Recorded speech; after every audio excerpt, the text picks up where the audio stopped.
Hello guys, so this is the in the middle night now, so uh, I'm about to sleep, but yeah, I will educate you all for the last time. Gue bakal ngedukasi kalian untuk terakhir kalinya gitu. Tapi kita kali ini adalah enggak terakhir kalinya ya, tapi kayak gue bakal jarang muncul aja gitu.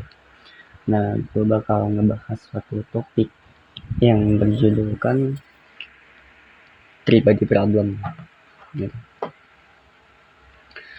Eh, Nah, pribadi problem nih apa sih? Nah, pribadi problem itu misal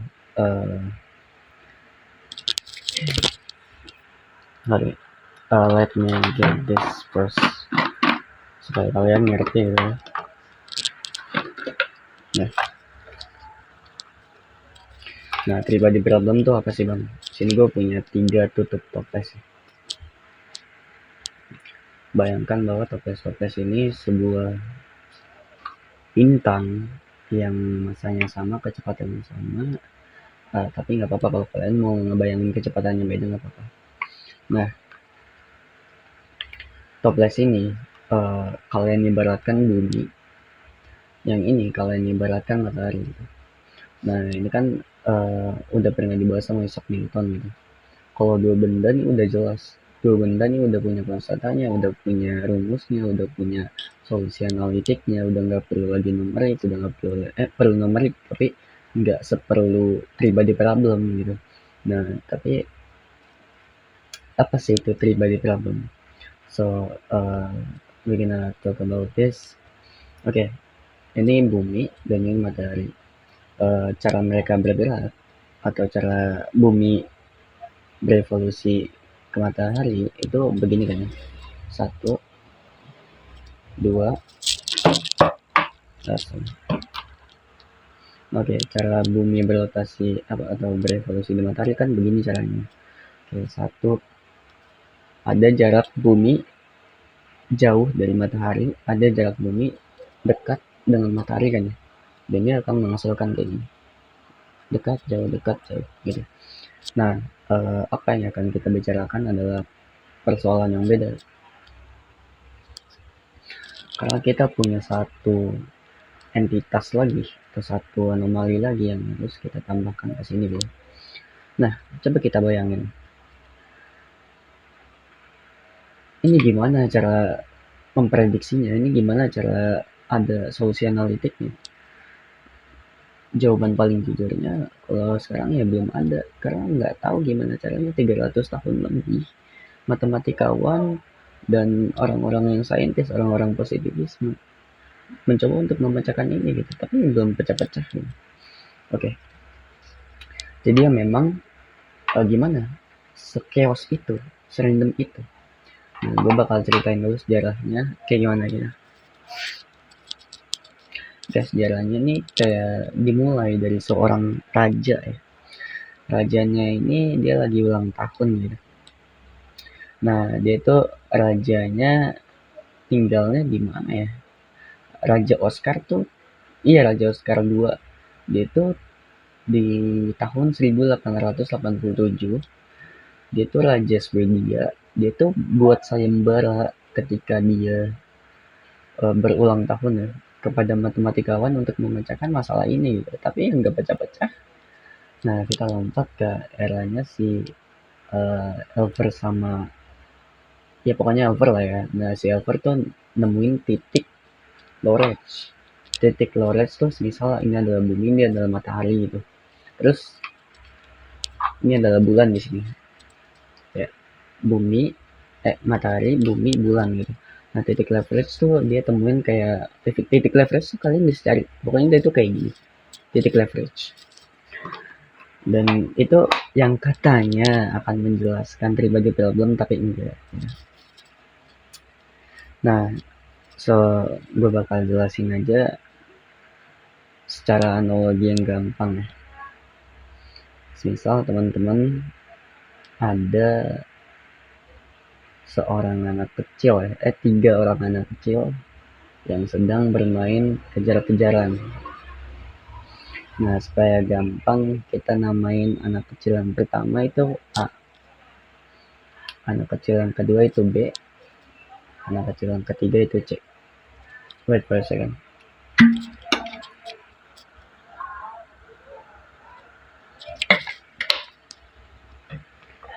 Oke, anak yang pertama itu A, anak yang kedua itu B, anak yang ketiga itu C. Bayangkan mereka lagi bermain kejar-kejaran gitu. Semisal lah kita bilangin dulu 3 variabel ini. Kita bikin 2 variabel aja gitu. Ada 2 anak yang bermain kejar-kejaran. Nama anak pertama adalah si A, nama anak kedua adalah si B gitu. Nah, si A dan si B sedang bermain kejar-kejaran ya. Kita udah tahu ya. Nah, ini kan polanya gampang didebak dong. Kayak misal si A harus mengejar si B, ya dikejar gitu. Atau si B harus mengejar si A, ya berarti mereka harus saling berlepetan gitu. Nah, itu salah satu kilas yang gue sampaikan ya, itu mungkin berkaitan dengan Newton juga. Tapi kita bakal coba menganalogikan pribadi problem dengan anak-anak. Bayangkan ada 3 anak. Oke, balik lagi aja ya. Yang pertama namanya A, yang kedua namanya B, yang ketiga namanya C. Nah, gue lanjut. Bayangkan bahwa A harus mengejar B. Nah, B harus mengejar C. Nah, C itu harus mengejar A gitu. Ya, polanya gimana? Kita nggak tahu polanya gitu.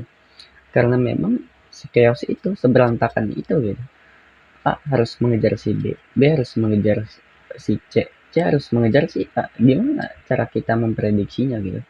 Kalau dua tadi ya gampang gitu, pasti mereka akan saling bertemu gitu. Atau mereka akan saling bergesekan, atau mereka hanya saling apa ya, saling lewat istilahnya gitu. Tapi kalau 3 variabel gimana cara mecahinnya coba gitu.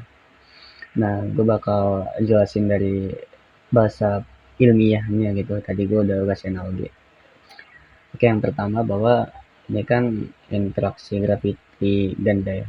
Bahwa beda dengan bumi dan matahari yang bisa diprediksi ya. Karena udah ada rumusnya, udah ada hal-hal segala macam gitu. Nah, beda dengan pribadi problem. Pribadi problem tuh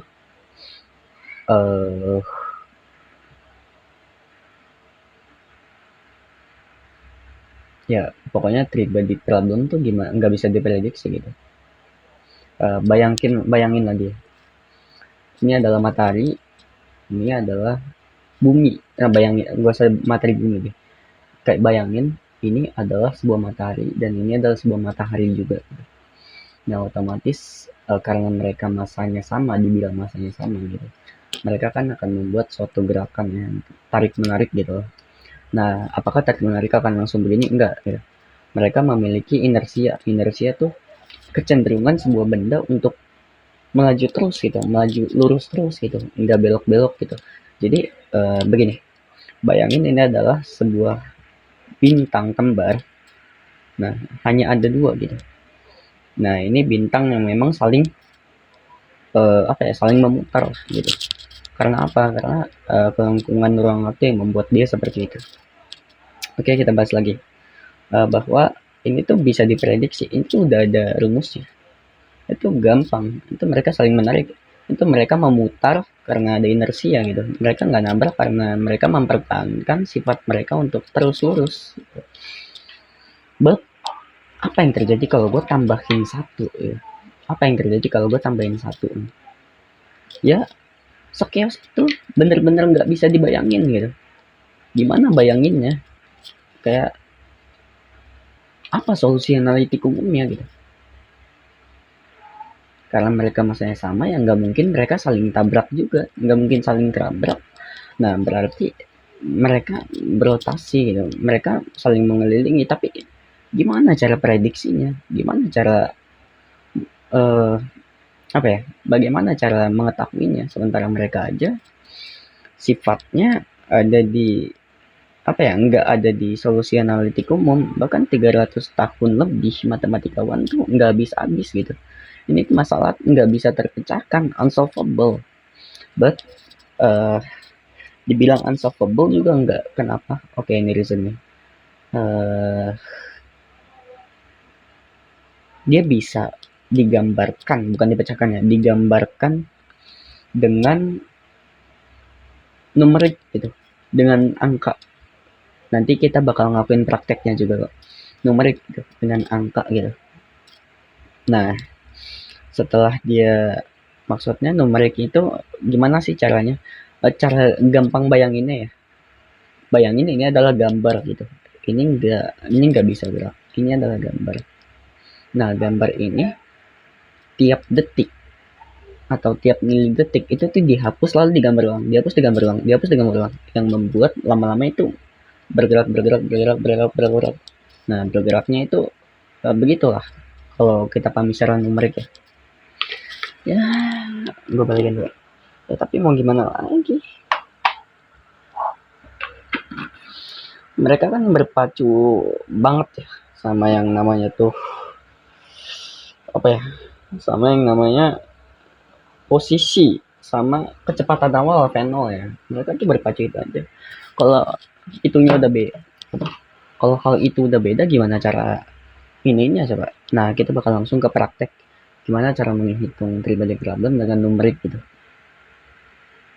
Gimana cara kita uh, ngebuat dot dengan kolor, lalu kita three-body nya tuh, nah ini kita buat juga secara video liter gitu.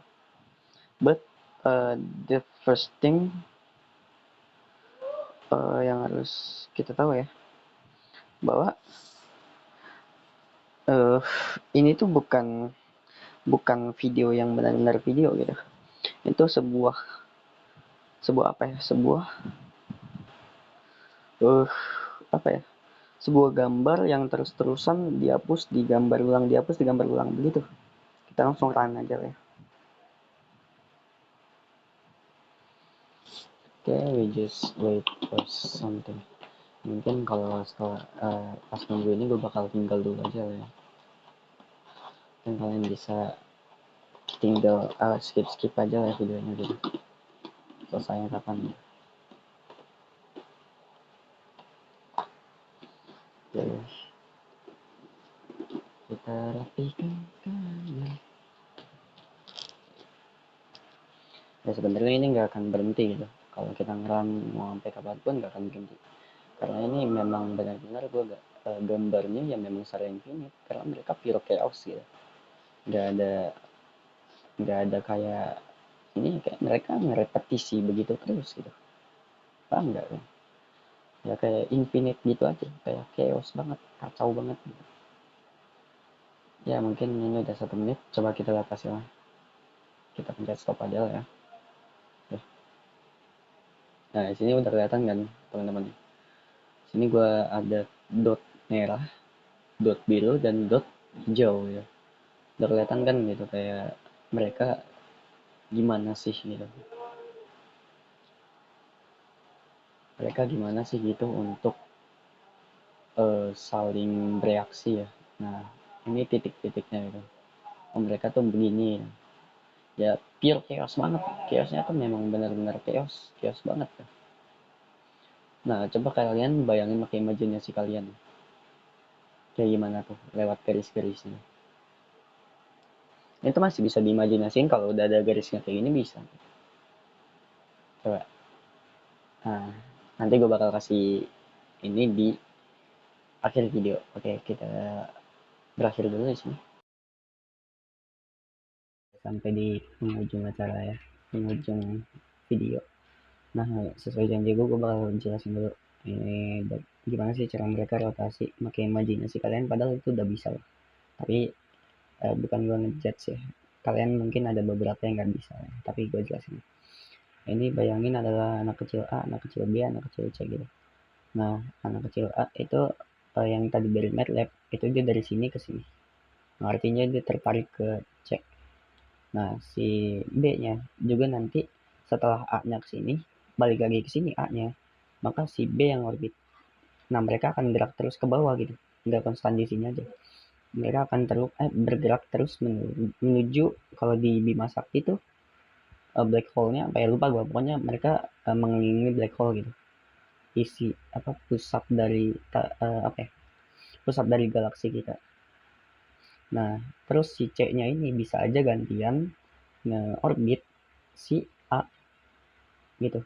Dan si B ini bisa ngorbit si A juga.